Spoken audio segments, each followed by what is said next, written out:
रूस और यूक्रेन पिछले 2 सालों से जंग में झुलस रहे हैं। न पुतिन पीछे हटते हैं, न ज़ेलेंस्की हार मानने को तैयार है। इस बीच प्रधानमंत्री मोदी की वजह से युद्ध रुकने की संभावना की एक किरण निकलती दिख रही है। उम्मीद की किरण इसे आप कह सकते हैं।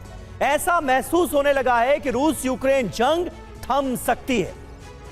दरअसल प्रधानमंत्री मोदी ने रूस के राष्ट्रपति पुतिन और यूक्रेन के राष्ट्रपति ज़ेलेंस्की से खुद बात की है। प्रधानमंत्री चाहते हैं कि रूस यूक्रेन जंग थम जाए। तो क्या वास्तव में अब वो समय आ गया है कि रूस और यूक्रेन बातचीत की टेबल पर जल्द नजर आएंगे? बिल्कुल समीर, और इसी पर अगले 1 घंटे तक हम हर पहलू पर चर्चा करेंगे। जो इंटरनेशनल कूटनीति है भारत की, वो क्या है। पहले कुछ बड़ी बातें जल्दी से बता देते हैं दर्शकों को। मोदी का शांति संदेश आया है। क्या रूस यूक्रेन युद्ध रुक पाएगा इस शांति संदेश से? प्रधानमंत्री मोदी क्या रूस यूक्रेन जंग रोक पाएंगे? पुतिन ज़ेलेंस्की से प्रधानमंत्री ने की बात। दोनों देशों से कहा कि युद्ध रुकना चाहिए, बातचीत से सुलझाया जाए मसला। बात के बाद ही जंग थमने की संभावना बढ़ गई है। पुतिन और ज़ेलेंस्की में अब बातचीत हो सकती है। तो ये नेगोशिएशन की तरफ एक विचार किया जा रहा है और ये मोदी मंत्र ही है जो दुनिया के सामने है। जी हां, मोदी का शांति संदेश एक उम्मीद की किरण तो निश्चित तौर पर जगाता है कि रूस यूक्रेन युद्ध जल्द ही रुक जाए। हमारे साथ कुछ खास मेहमान इस वक्त मौजूद हैं। मेजर जनरल वीके दत्ता साहब बतौर डिफेंस एक्सपर्ट हमारे साथ जुड़ रहे हैं। योगेश गुप्ता पूर्व राजदूत हमारे साथ मौजूद हैं और मनीष झा हमारे संवाददाता भी इस वक्त हमारे साथ मौजूद हैं। इस बड़ी खबर पर आप सभी से करेंगे बात। जी हाँ, तो सबसे बड़ी खबर से शुरुआत करते हैं। रूस यूक्रेन जंग पर अभी की बहुत बड़ी खबर। प्रधानमंत्री मोदी ने पुतिन और ज़ेलेंस्की से बात की है। पहले पुतिन से, फिर ज़ेलेंस्की से फोन पर बातचीत हुई है, फोन पर संवाद हुआ है। दोनों राष्ट्रपति से जंग रोकने की अपील की गई है। दोनों देश बातचीत कर मसला सुलझाएं, ये प्रधानमंत्री मोदी की ओर से कहा गया है। दोनों ही नेताओं को, व्लादिमीर पुतिन को भी और वोलोदिमीर ज़ेलेंस्की को भी, दोनों नेताओं को फोन गया प्रधानमंत्री मोदी का और दोनों देश मिलकर यानी रशिया और यूक्रेन मिलकर बातचीत के जरिए मसला सुलझाएं।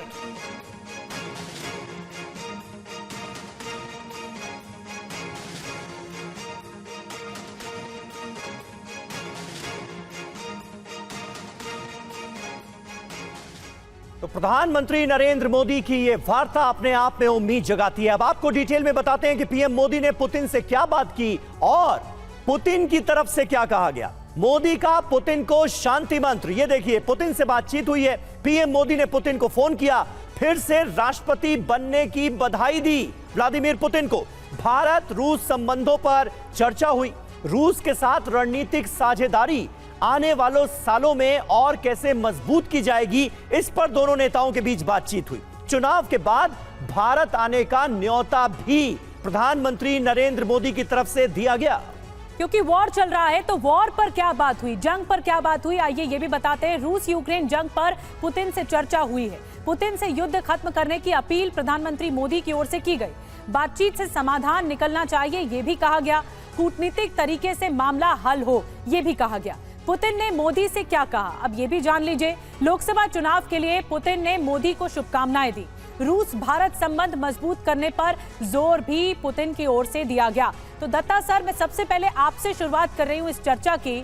प्रधानमंत्री मोदी का जब फोन गया पुतिन को और ज़ेलेंस्की को, तो एक बात तो क्लियर है, वो ये कि डायलॉग यानी संवाद और डिप्लोमेसी यानी कूटनीति, इन दोनों के सहारे भारत अपना स्टैंड दुनिया के पटल पर रख रहा है और यही जो बातचीत है वो बहुत अहम है। बिल्कुल, देखिए, आज के दिन जो भारत का इंटरनेशनल स्टैंडिंग है पूरे इंटरनेशनल कम्युनिटी के अंदर, वो एक ऐसे देश की है जो सबका साथ सबका विकास लेके चल रहा है, जिसके अंदर पूरे दुनिया के, चाहे गरीब मुल्क हो, चाहे डेवलपिंग हो, चाहे जो ऑलरेडी डेवलप्ड नेशंस हो, ये सबको साथ के चल रहे हैं। आज के दिन में हिंदुस्तान ने और भारत ने दिखाया है, हमारी नेवी उस इलाके में जहाँ पे पूरी इंटरनेशनल नेवीज लगी हैं, वहाँ पर भी इंश्योर कर रहे हैं कि कोई भी शिप्स का हाईजैकिंग ना हो। और ये हमारे जो कारनामे हमारी नेवी ने करके दिखाए, स्पेशल फोर्सेस ने जग उजागर है, पूरी दुनिया उसकी वाहवाही कर रही है। G20 के अंदर जिस प्रकार भारत ने एक अगुवाई करके पूरे दुनिया का समावेश बनाया और एक ज्वाइंट डिक्लेरेशन कराई, इससे जाहिर हो गया कि आज के दिन में चाहे रूस हो, चाहे अमेरिका हो, चाहे यूक्रेन हो, चाहे यूरोपियन यूनियन हो, कोई भी देश हो, वो भारत को और प्रधानमंत्री मोदी को एक इंटरनेशनल लीडर के तौर पे उसको रिकॉग्नाइज करते हैं। बिल्कुल सही बात है दत्ता जी, और उस डिक्लेरेशन में भी इस बात का जिक्र था कि ये युग युद्ध का नहीं है। यही बात प्रधानमंत्री नरेंद्र मोदी ने व्लादिमीर पुतिन से जब उनकी मुलाकात हुई थी तो भी कही थी। मनीष, भारत अपने स्टैंड को पुरजोर तरीके से एक बार फिर सामने रखता हुआ दिखता है, यूक्रेन के भी और रशिया के भी। कितना असर पड़ता हुआ आने वाले वक्त में आप देख रहे हैं इस पहल का?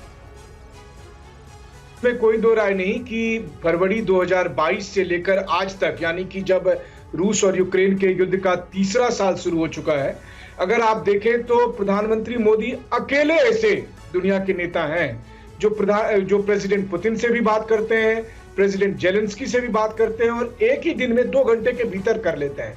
आप देख लीजिए तो रिकॉर्ड उठाकर तो पिछले 2 साल में ऐसा एक भी एग्जाम्पल आपको नहीं दिखेगा।